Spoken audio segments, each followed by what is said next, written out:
지난 시간에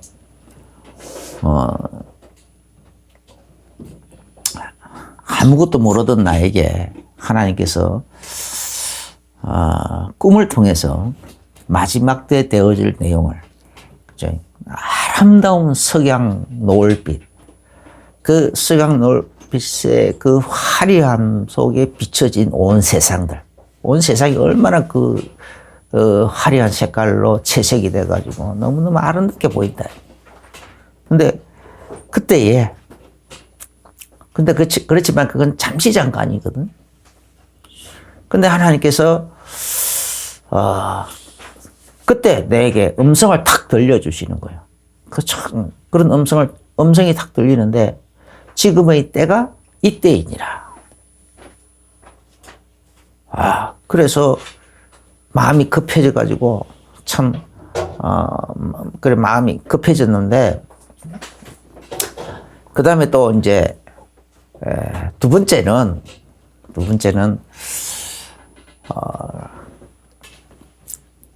어느 한 곳에 이렇게 내가 탁 서 있는데,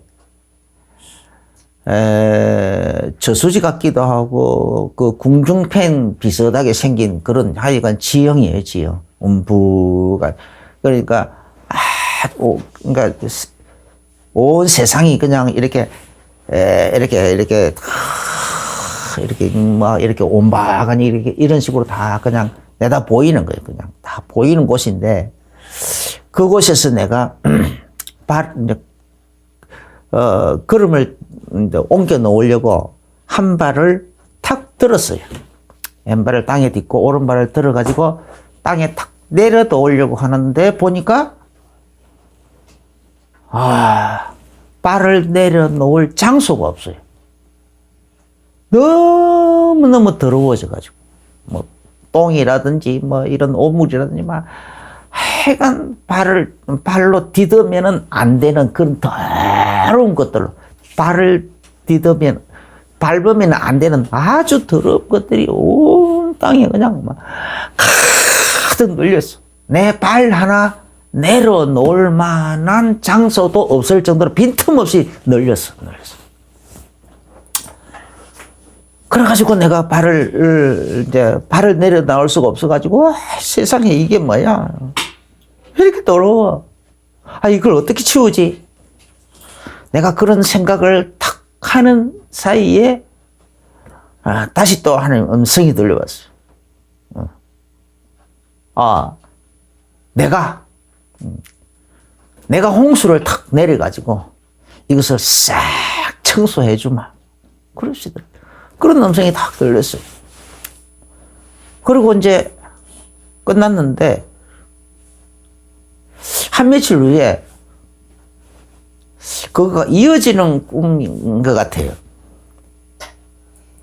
내가 저 넓은 들판이 탁 이렇게 조금 이렇게 내려다 보이는 언덕길을 이렇게 내가 걸어가고 있는데, 내가 가는 길 그 맞은편에 높은 건물이 하나 있고, 그 건물 꼭대기에 이 스피커, 나팔처럼 생긴 스피커가 그 온 사방으로 이렇게 쫙 나와 있는데, 그래, 길다랗게 생긴 긴 나팔처럼 생긴데, 그런 희한하게 생긴 스피커가 거기서 기상예보가 나오는 거예요, 기상예보가. 그래서 폭우가 쏟아질 것, 앞으로 폭우가 쏟아질 겁니다 하고 그러는 거예요. 그래, 그 기상예보를 들으면서 가고 있는데, 갑자기, 구름도 끼지도 않았는데, 빗방울이 이제 저쪽 멀리서 이제 구름이 몰려오기 시작하고, 빗방울이 방울방울 투둑투둑 떨어지는 거예요.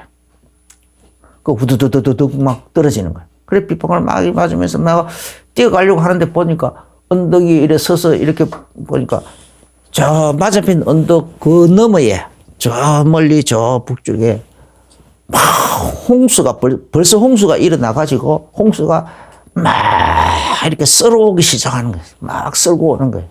그런데 내가 내 발 밑에 이제 저 아래쪽으로 내려다 보이는 넓은 들판에는 수많은 사람들이 아직도 그 들판에서 막 일을 하고 있는 거예요. 그 홍수가 막, 그러니까 홍수가 해일처럼 막 밀고 이렇게 막 내려오는데, 그 홍수 옛날에는 그런 걸 한 번도 못 봤는데, 옛날에 한 10년 전에 일본의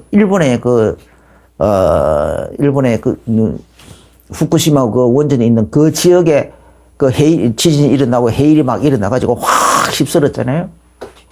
그걸 보면서, 그 장면하고 참 비슷하다, 이런 생각을 했어요. 그러니까, 그런 막 홍수가 막 밀고 오는데, 이 사람들은 모르고 그냥 들판에서 막 일하고 있는 거예요, 그냥. 그래서 내가 막, 그래서 막 소리를 지르는 거야. 저기 지금 홍수가 밀려오고 있다. 당신들 거기는 지대가 낮기 때문에, 거기는 휩쓸려 간다. 빨리 이 높은 곳으로, 내 있는 높은 곳으로 올라오라고. 소리를 막 질러도 한번 나를 한번 쳐다만 보고 다 예민해버리고 자기 일에 몰두만 하고 있는 거야. 내가 발만 동동동 부르고 막 홍수 밀려오는 모습을 보면서 그 사람들은 나는 높은 곳에 있으니까 거기 보이는데 그 사람들은 낮은 곳에 있으니까 언덕에 가려져서 야트막한 그 언덕 너머에서 홍수가 밀려오고 있는 거, 거기 안 보이는 거야. 그러니까 안 보이니까 자기 일에만 몰두하고 있는 거예요.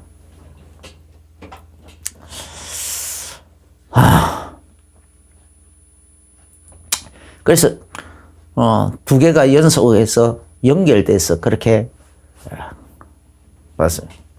그 외에도 이제 많은 것들이 있는데 뭐 한꺼번에 다 말할 수는 없고, 그런 식으로 해서 하나님께서 점점 나를 지금이 때가 어느 때인지, 종말의 때고, 어떤 상황이 있고, 그런 이제 또, 그때의 스피커가 막 그렇게, 그래서 이제, 왜 그때 내가 막 소리를 지르느냐 하면, 일하고 있는 그 사람들을 보면서, 홍수 밀려오고 막 그러니까, 벌써 비는 쏟아지고, 뒤에서 홍수도 몰려오고, 그러니까 그 일하는 사람들을 바라보면서, 누군가는 가가지고 저 사람들한테 저 홍수 몰리게도 빨리 피하라고 말을 해줘야 합니까? 말을 해줘야 되지 않습니까? 하고 나도 모르게 크게 소리를 질렀어. 그랬더니 음성이, 네가 하라. 네가 하라. 딱 그리고 이제 깼거든요. 그리고 이제 끝났는데, 참, 답답하더라고요. 여러 가지로. 그래도 이제 그때는 내가 거의가 제대로 아는 게 별로 없으니까, 어떻게 해야 되는지, 그렇게 잘 몰랐어요. 그래서 더더욱 성경 공부를 더 사모하게 되고, 그리고 이제, 하나님께 계속 기도도 하고, 어쨌든 나에게 성경을 가르쳐 줄 선생들을 보내달라고. 혹은 내가 그쪽으로 가게 해달라고. 그랬는데 하나님께서 신학교도 두 군데로 옮기게 하면서 거기서 최고의 선생들을 만나게 해주셨고, 또, 청년 때도 최고의 성경 교사를 만나게 주셨어요. 그리고 또 다른 이제 모자라는 부분들은 하나님께서 직접 내 눈을 열어서 성경을 깨닫게 해주시기도 하고, 그렇게 해서 이제 하나씩 정리가 돼 가더라고. 어느 날 갑자기 막 되어진 게 아니고 차근차근 내 일생을 두고 차근차근 하나님이 나를 정리해 오신 것 같아요. 깨닫게. 근데 최근에 들어와서 내가 새롭게 다 이렇게 보여지는 게 뭐냐면, 내가 아프고 난 다음에, 아플 때는 내 마음이 진짜 너무 이제 내가 아프고 수술하고 하면 내가 또 휠체어를 타고 다닐 때는 갑자기 다리 힘이 탁 빠지면서 하체에 신경이 마비가 되면서 이제 갑자기 걸음 걷다가 픽 쓰러졌단 말이에요. 철푸덕 땅바닥에서 쓰러졌고, 그것도 국을 들고 가다가 막, 그 국이 막 내 머리에 다 뒤집어 씌워지고 막.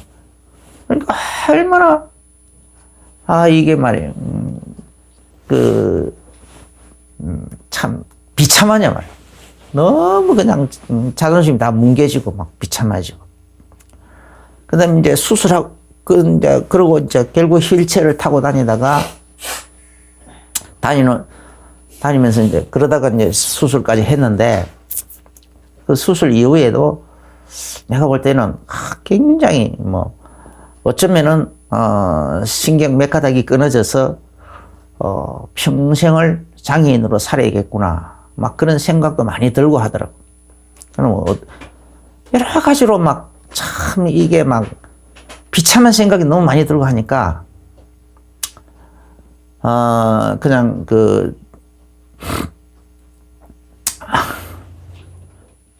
그런데 수술하는 의사도, 신경 몇 가닥은 끊어져 각오를 하라 하더라고. 그 전에도 다른 병원에서도 이제 병원 5군데를 갔는데 5군데 다 그런 얘기 하더라고. 그래서 한번 끊어진 신경은 다시 이어지지 않기 때문에 그냥 평생 장애를 안고 살아야 된다고 하는데, 그걸 내가 받아들일 마음의 준비가 안 돼 있는 거야. 그래서 차라리 하는 게 죽기를 구했는데, 그래서 설교할 때 유언 비슷하게 설교도 하고 막. 그래서 이제 수술 들어가기 전에는 진짜 내 영혼을 주님께 맡겨버리는, 깨어날 때는 그냥 주님 옆에 낙원에서 깨어나게 해달라고. 그렇게 했는데, 마음속에 에라 이놈아. 그거는 안 받아줘. 라는 그런 내 마음속에 또 다른 그런 느낌이 오더라고. 그래서 그냥 기도는 그런 식으로 했어요. 근데 막상 그런 기도 하면서도 정말 내가 그런 기도를 하면서 보니까, 내가 너무 많아. 내 속에 덕지 너무 많은 것들이 막 붙어 있더라니까. 내 몸을 무겁게 하고, 내 영혼을 무겁게 하고, 그래서 저 하늘에 그 소망으로 가득 채우려고 하는 것을 자꾸 방해하는 많은 것들이 덕지 붙어 있는 거야. 근데 기도는 그렇게 하는데 마음속에 왜 이렇게 준비가 안 돼 있지? 나는 그동안 나는 뭐 날마다 정말로 많이 막 그 설교, 종말론적인 설교 많이 하면서 나는 준비 다 돼 있다고 생각했는데, 막상 이런 기도 하면서 보니까 왜 이렇게 준비 안 돼 있는 게 많이 있지? 참 서글프더라고. 참 서글프더라고. 그래 이제 하나씩 참 빨리빨리 내 자신을 쳐서 더욱더 사도 바울이 막 평생의 싸움이라 하잖아요. 자기 자신을 쳐서 그리스도에게 더욱더 복종시켜 나간다. 그렇게 했는데, 정말 그런 일에 좀 열심을 내야 될 것 같아요. 힘을 내야 될 것 같아요. 창세기 2장 7절에 보면은 하나님이 자기 모양의 형상대로 사람을 만들어 놓고는 그 속에 하나님이 생기를 불어 넣으니까 사람이 생명이 되더라. 그래서 사는 영이 되더라. 그래서 그러면은 그냥 언젠가는 일시적으로 살다가 죽는 영이 아니고 하나님께로부터 오는 영을 받아서, 하나님의 영이 영원하듯이 인간에는 하나님께로부터 오는 영을 받았기 때문에 그 영을 받은 우리는 영원히 산다는 거예요. 영원히. 그때 하나님이 처음 만드실 때는 죽음 얘기가 전혀 없어요. 그냥 사는 영이라고 그래요. 사는 영. 그거는 지금도 변하지 않았어요. 사는 영이에요. 사는 영. 그래서 영원히 사는 영이 되어버린 거예요. 불신자도 영원히 살게 되고, 성도들은 마찬가지로 영원히 사는 거예요. 그래서 사는 장소가 달라요. 우리 예수 믿는 사람들은 구원 얻어서 천국에서 영원히 살게 되고, 불신자들은 나중에 또 이 세상 끝날에 다시 되살아나가지고 그것을 둘째 부활이라고 그러죠. 심판의 부활이라고 그래요. 그래서 부활해가지고 그 몸을 덧입고서는 지옥 불 속으로 들어가는 거예요. 그걸 보고 지옥 불 속에 그렇게 집어 던져지는 것을 보고 둘째 사망이라고 그래요. 둘째 사망. 그러니까 요한복음 5장, 그걸 두고 요한복음 5장 29절에 예수님께서 28절부터 보면 무덤 속에 있는 자마다 다 내 음성을 들을 때가 온다. 예수님의 음성을 들을 때가 온다는 거예요. 그래서 그다음에 그래서 모든 사람이다 생명의 부활로 혹은 심판의 부활로 그렇게 다 나오게 된다. 생명의 부활로 나오든지 심판의 부활로 나오든지 둘 중에 하나예요. 그래서 선을 행한 자는 생명의 부활로, 악을 행한 자는 심판의 부활로 나오는데, 우리 모두가 다 선을 행한 것보다 악을 행한 게 더 많잖아요. 그래서 예수님 피가 필요한 거예요. 요한복음 5장 24절에 예수 안에 있는 사람은 예수님 하나님 보내신 예수 그리스도를 믿는 사람들은 심판에 이르지 아니하니 사망에서 생명으로 옮겨던지라 하랬다. 할렐루야. 다 옮겨버렸다. 그래서 심판에는 우리는 심판의 부활과는 우리가 상관이 없어요. 그 심판에서는 우리가 벗어난 거예요. 그러면 예수 믿는 사람들은 생명의 부활만 우리에게 있는 거예요. 예수 안 믿는 사람들은 그래서 심판의 부활로 나갈 수밖에 없는 거예요. 그래서 나가서 그래서 이미 우리 인간의 영혼은 영원히 사는 존재이기 때문에 그래서 생명의 부활로 나아가서 하나님과 함께 영원히 살든지 심판의 부활로 나아가서 저 지옥불 속에서 영원한 형벌 속에서 살든지 둘 중에 하나란 말이에요. 영원한 심판 속에서 살아가면 안 되겠죠. 그런데 그래서 우리 예수 믿는 사람들은 다 그 죽는 순간에 보면은 이 육신을 벗어나자마자 죽으면은 바로 이렇게 부활하는 게 아니에요. 사도 바울은 고린도후서 5장이니까 거기 보면은 내가 이 육신을 빨리 나도 막 사도 바울의 간절한 소원은 이 육신을 빨리 벗어 던져버리고 하나님 주시는 그 부활의 몸, 새로운 장막, 하늘로부터 오는 그 새로운 그 장막으로 빨리 덧입기를 원한다. 그게 사도 바울의 간절한 소원이라고 그랬어요. 그런데 하나님께서 이 땅에서 좀 더 살다가 복음 전하다가 복음을 위해서 더 헌신하고 그리고 하나님 맡긴 그 일에 더 충성하다가 그렇게 오라고 하시기 때문에 그날까지는 내가 그래서 지금이라도 당장 이 육신을 딱 벗어 던져버리고 그 하나님이 주신 그 생명의 부활의 몸으로 빨리 덧입고 싶은 것이 가장 그게 최고의 소원이라. 사도 바울의 최고 소원. 최고의 소원인데 간절한 소원인데 아직 하나님께서 그걸 허락 안 했기 때문에 그 때를 기다리고 있다. 그때까지 하나님께서 그 때가 그래서 그때 그 하나님께서 이 땅에서 좀 더 살게 하는 그날까지는 내가 때를 얻든지 못 얻든지 계속 복음 전하고 복음을 위해서 헌신하고 충성하고 교회를 위해서 헌신하고 충성하고 한다는 거예요. 할렐루야. 그러면 이제 예수 믿는 사람들은 사실 다 사도 바울처럼 그렇게 지금이라도 당장 정말 하나님께서 막 지금이라도 당장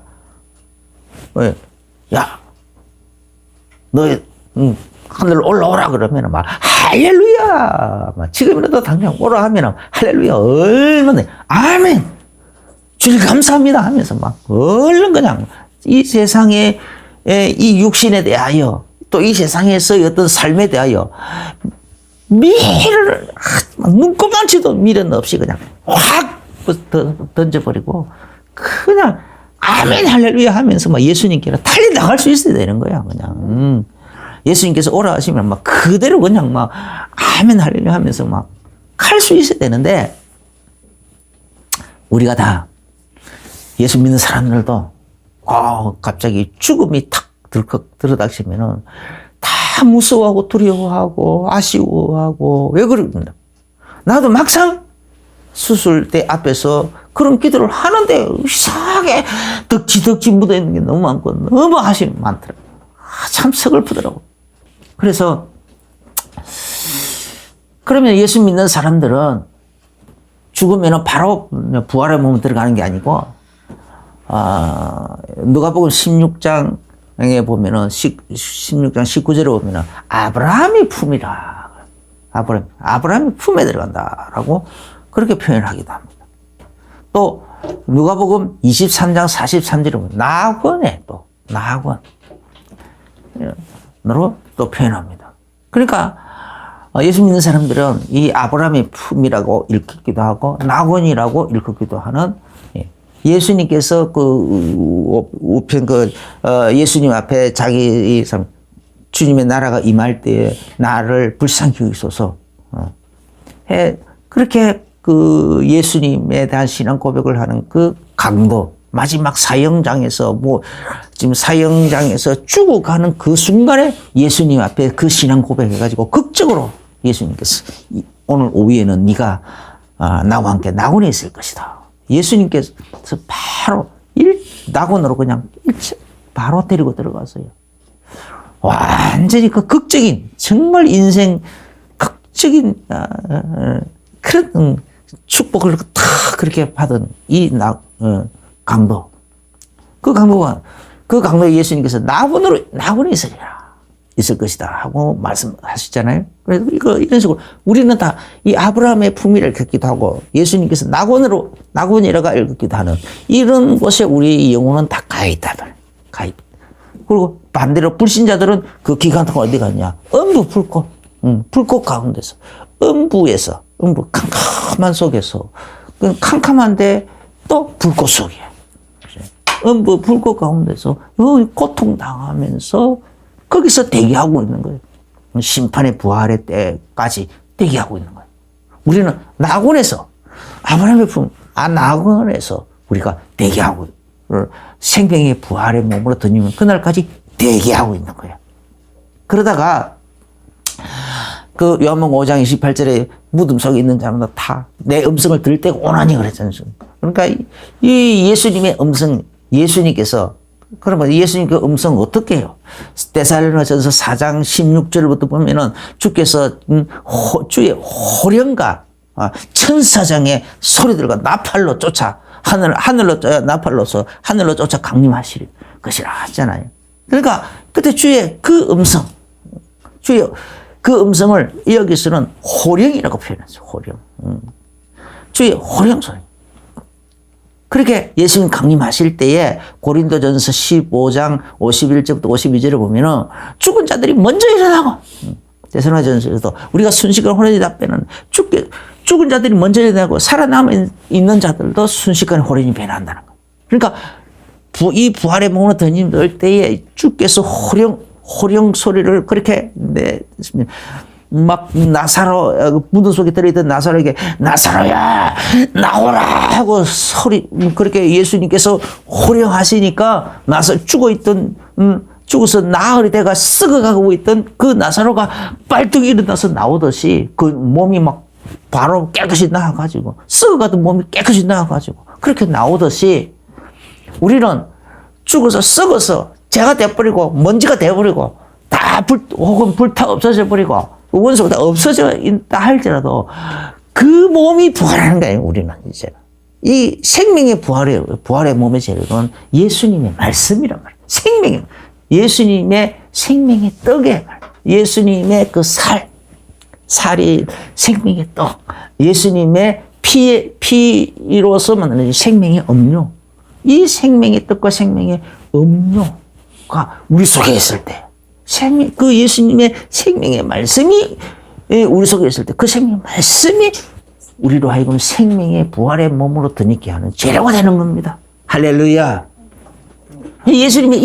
그럼 우리는 순식간에 확 변화돼가지고 순식간에 새로운 부활의 몸으로 던집어가지고 그래가지고 이 첫째 부활에 확 나아가게 되는 거예요. 나가서 저 천년왕국에서 우리가 살다가 그리고 이 땅을 다시 하나님 불태 없애는 그날에 영원한 천국으로 다 들어가게 되는 겁니다. 할렐루야. 얼마나 멋있습니까? 우리가 이 소망 속에서 지금 살아가고 있잖아요. 불신자들은 계시록 20장 11절부터 15절에서 보면은 죽은 자들이 보좌 하나님의 보좌 앞에 다 죽은 자들이 다 예수님께서 그 흰 보좌에 앉으셔서 다 그 생명책을 다 펼쳐놓고 사람들 심판을 하는데 모든 죽은 자들이 그 앞에 다 서 있더라라는 죽은 자들이 다 그 앞에 서 있고 그 생명 하나님의 그 생명책에 쓰여져 있는 대로 써져 있는 대로 그 쓰인 대로 써져 있는 그 죄의 악행에 그리고 뭐 우상숭배 막 그 불신하게 막 그 모든 죄에서 다 심판을 받게 되더라. 그리고는 심판의 부활의 몸으로 가지고 그리고 저는 영원한 지옥 불모 속으로 들어가는 거예요. 그걸 보고 두 번째 사망이라고, 두 번째 사망. 첫 번째 사망은 육신의 죽을 때의 사망이고, 우리는 사망이라, 예수 믿는 사람들은 사망이라 하지 않고, 잠잔다 그러죠. 잠잔다. 그런데 불신자들은 사망이에요. 진짜 그대로 사망인 거예요.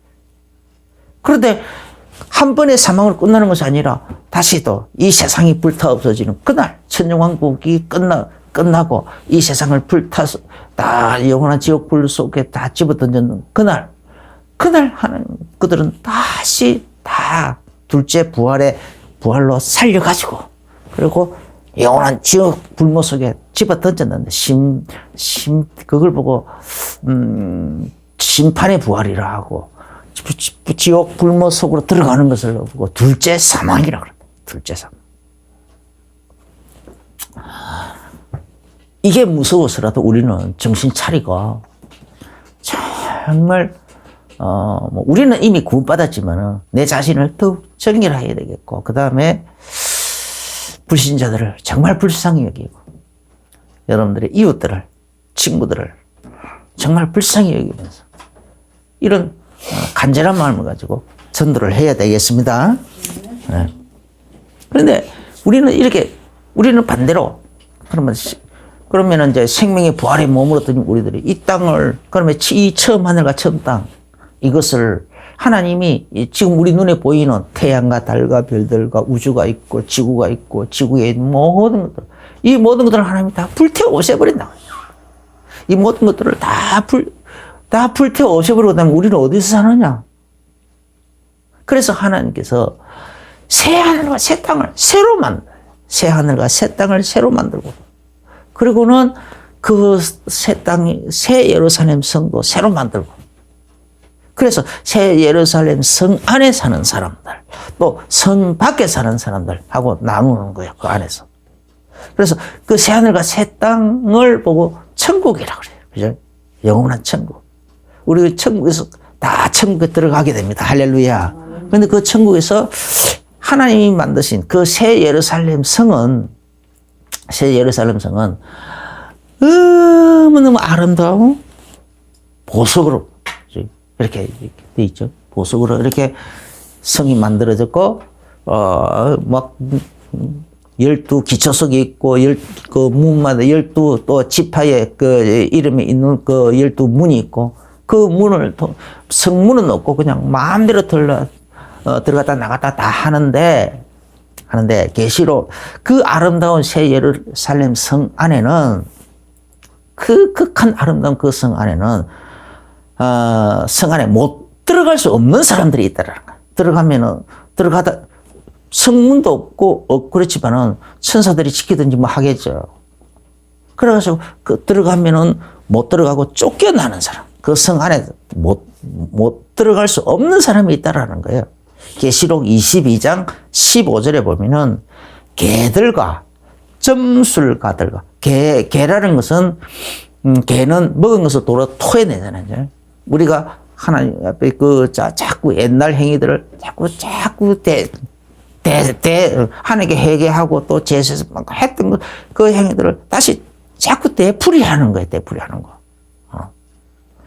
그래서 개들 혹은 돼지는 막 씻기라도 또 들어온 거 다시 또 들어오는 거 하잖아요. 그런 식으로 예수님께서 그 둘을 아주 이렇게 저주받은 그 더러운 짐승의 하나의 그 예표로 사용하셨단 말이에요. 그와 같은 원리로 지금 말씀하는 거예요.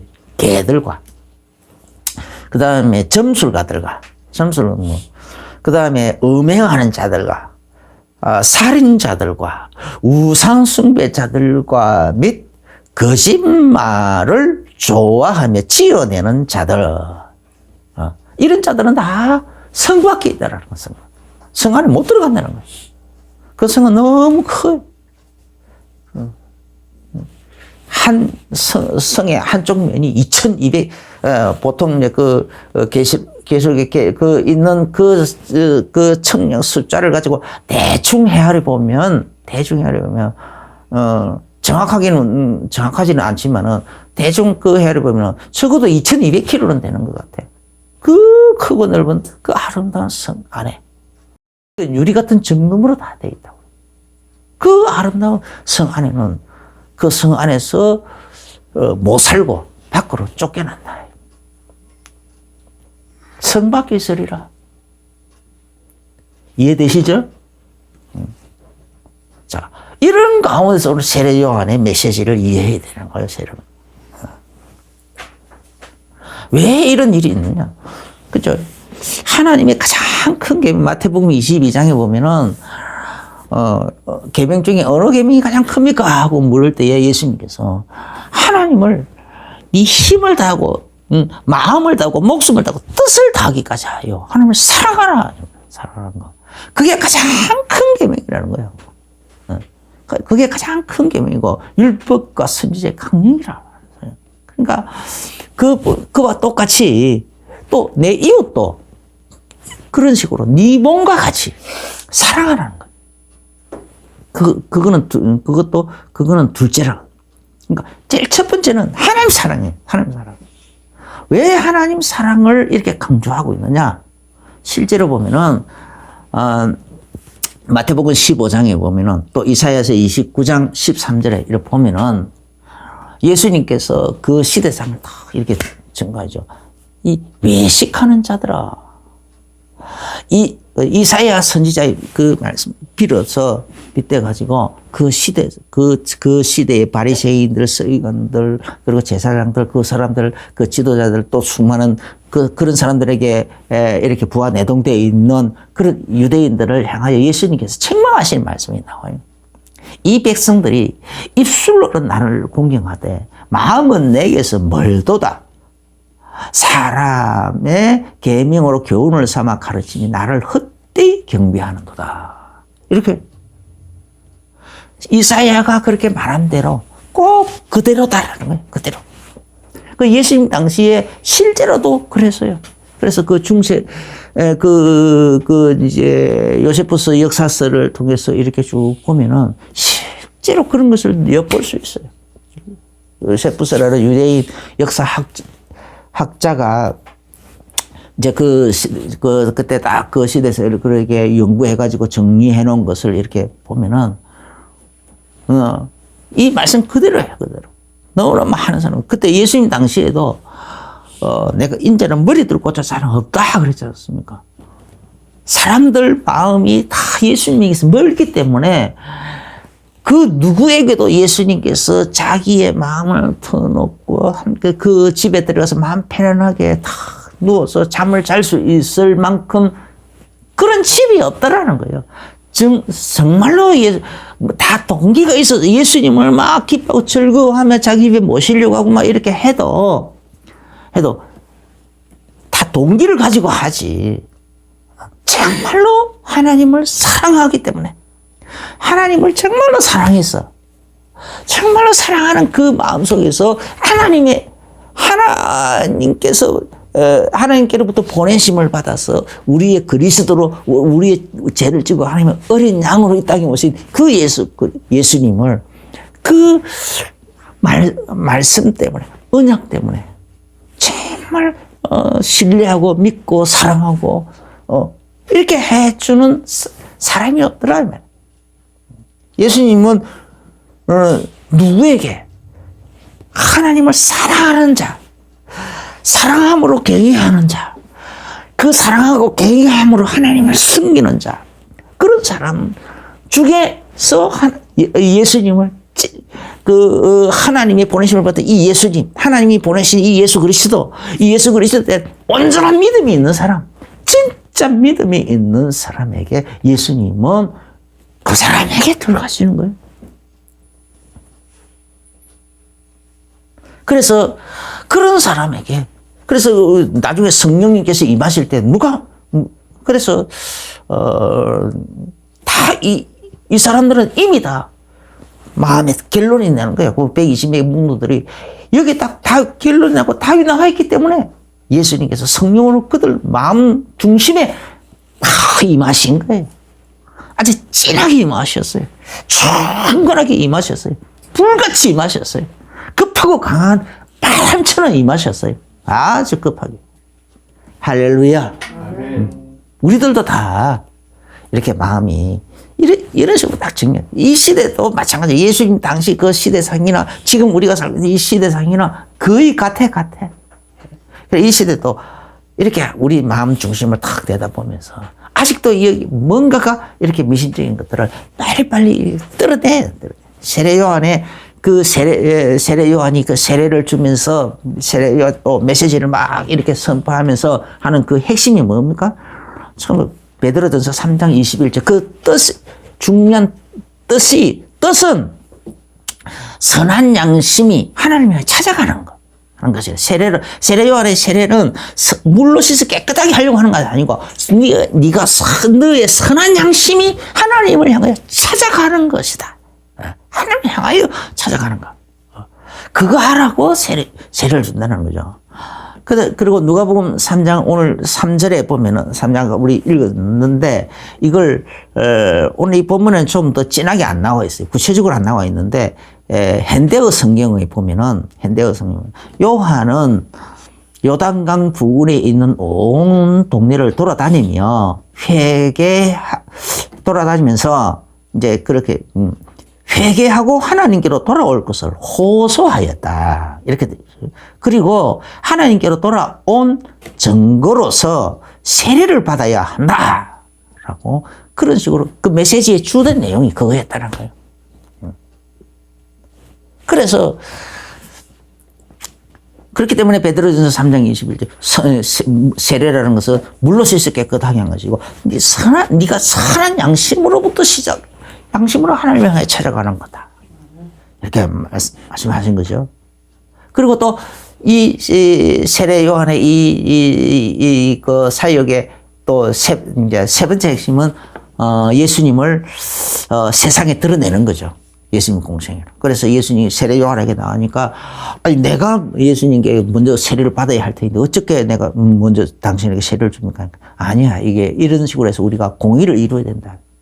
그래서 예수님께서 세례 요한에게 세례를 딱 받으시는 그 순간부터 예수님의 공생애가 딱 시작이 되는 거예요. 성령이 비둘기처럼 형체로 예수님에게 임하시고 그때부터. 그래서 예수님은 바로 그래서 세례 요한이 사람들에게 얘기하죠.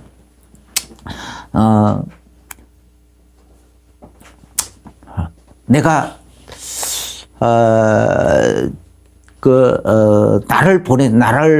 나로 하여금 가서 세례를 주라고 명령하시니까 세례를 줄 때에 하늘에서 세례 받을 때에 성령이 비둘기처럼 형체로 임하는 사람이 있으면 그 사람이 바로 장차 우리 모든 사람들에게 물과 성령으로 세례를 주실. 세례 요한은 물로서 세례를 주시면은 이 예수님은 성령으로서 우리에게 세례를 주실 분이시다 이 말이에요. 할렐루야. 그래서 세례 요한이 그랬죠. 나는 지금 물러서 너희들에게 세례를 주지만 내 뒤에 오시는 이는 불과 성령으로 너에게 세례를 주거다. 성령으로. 나는 그의 신발끈을 이렇게 매줄 그만한 자격도 없는 사람이다. 신들매를 이렇게 해줄 만한 자격도 없는 사람이다. 그는 성령으로 세례를 베풀 것이다. 그래서 너희들은 다 그분에게 나아가야 된다. 하고 막 계속 메시지를 하죠. 이게 바로 세례 요한의 또 목적이, 세례를, 요단에서 세례를 주면서 주는 목적 중 하나죠. 예수님을 그렇게 이스라엘에게 드러내는 거죠. 이분이 바로 세례를, 성령으로 세례를 너희들에게 주실 분이다. 너희들가 다 성령의 세례를 받아야 된다. 성령 세례를 받으라는 거예요. 성령 충만 받아가지고 성령 세례 받고 성령 충만 받고 다 하라는 겁니다. 그래서 이제는 선한 양심으로 그 벗어나서 바로 이제 성령으로 새롭게 살아라는 거죠. 그래서 예수님의 세례는 공생애의 바로 시작이죠. 요한복음 1장 31절에 그를 이스라엘에게 나타내려 함이라. 그리고 요한복음 1장 29절에 세상 죄를 지고 간 하나님의 어린 양임을 또 증거하기 위해서 보라! 이는 세상 죄를 지고 하는 어린 양이로다 하고 증거했죠. 또 요한복음 1장 33절부터 34절에 성령으로 세례를 베푸시는 분이다 하는 것을 증거하고 있는 겁니다.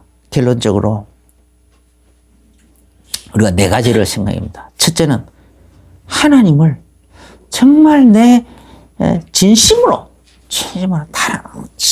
사랑해야 된다. 어떤 부수는 정말 진심으로 사랑해야 되는 거예요. 진심으로. 부모가 자식을 낳아놓고, 그러니까 피덩이 같은 아주 그 꼬물꼬물하는 자식을 낳아놓고, 거기에 아무 조건 없이 무조건 진심으로 사랑이 되어지잖아요. 그런 식으로까지. 그 정도로 순수한 사랑이, 우리는 그 사랑을 하나님께로 가요. 하나님에게도 그렇게 순수하게 진심으로 사랑해야 된다니까. 그 어린 아이들은 부모에 대해서 그냥 진심으로, 거기 아무 조건 없이 그냥 진심으로 부모는 다 부모를 사랑하잖아요. 그 품에 안기면, 울다가도 서럽다고도 품에 안기면은 그냥, 울다가도 탁 울음을 거치고 막 그 서러움도 하면서 막 서러움도 막 탁 떨어내면서 그 울음도 거쳐가면서 울음을 추스려 가면서 그래 편안해지잖아요. 왜? 그 사랑을 믿기 때문에, 그 사랑을 받고 있는 줄 알기 때문에 자기도 사랑을 쏟아내는 거예요. 부모님은 사랑하기도 하고 공경하기도 하고 경외하기도 하고. 어린 아이처럼. 이제 좀 커가면은 조금씩 머릿속에 뭐 이상한 사상이 들어가면은 그게 변질되지만은, 그러나 어릴 때는 다 달라요. 순수하고 어릴 때는 그게 있어요. 그 우리가 하나님을 향하여 그런 순수한 사랑을 해보라는 거예요. 순수한 사랑을. 그리고 그 다음에 두 번째는 이웃을 사랑하는 거예요. 이 전체를 사랑하는 것이 아니라, 좀 더 구체적으로 하면 예수님 때문에. 예수 믿는 그 이웃은 그 사람 속에도 그 사람의 몸이, 그 사람의 인생이 참으로 누구에게 잡혀 있습니까? 예수님의 성전이 되어 있는 거예요. 예수님과 함께 하는 삶이 되어 있는 거예요.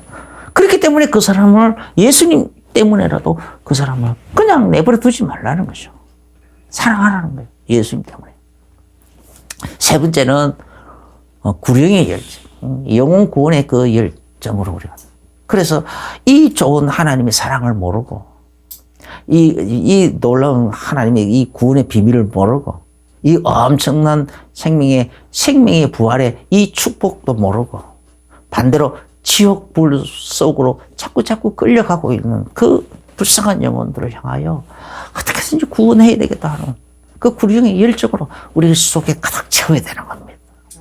네 번째는 이 땅에 사는 동안에는, 내 육신이 사는 동안에는 하늘나라 상급을 준비하는 기간이라. 기회고 기간이고. 그래서 이 땅에 사는 동안에는 살면서 생명의 부활의 소망을 우리가 다 가지고 있잖아요. 그런데 그 부활 중에도 더 나은 부활. 히브리서 11장에 더 나은 부활의 영광, 그 부활을 덧입고자 하여 사람들은 뭐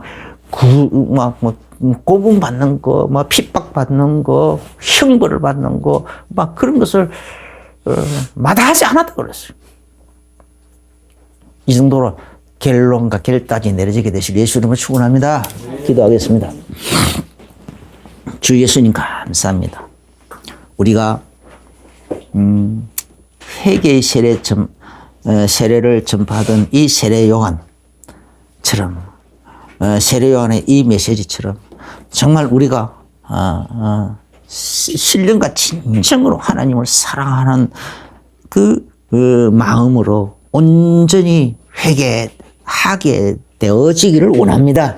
주의 성령께서 우리를 권고하여 주시고 충만하여 주시어서 하나님 사랑하고 이웃을 사랑하고 하나님 사랑하되 신령과 진정으로 정말 힘을 다하고 뜻을 다하고 목숨을 다하기까지 하여 사랑할 수 있는, 그래서 순수하게 사랑할 수 있는, 이런 우선적으로 사랑할 수 있는 이런 자세가 되어지게 하여 주옵소서.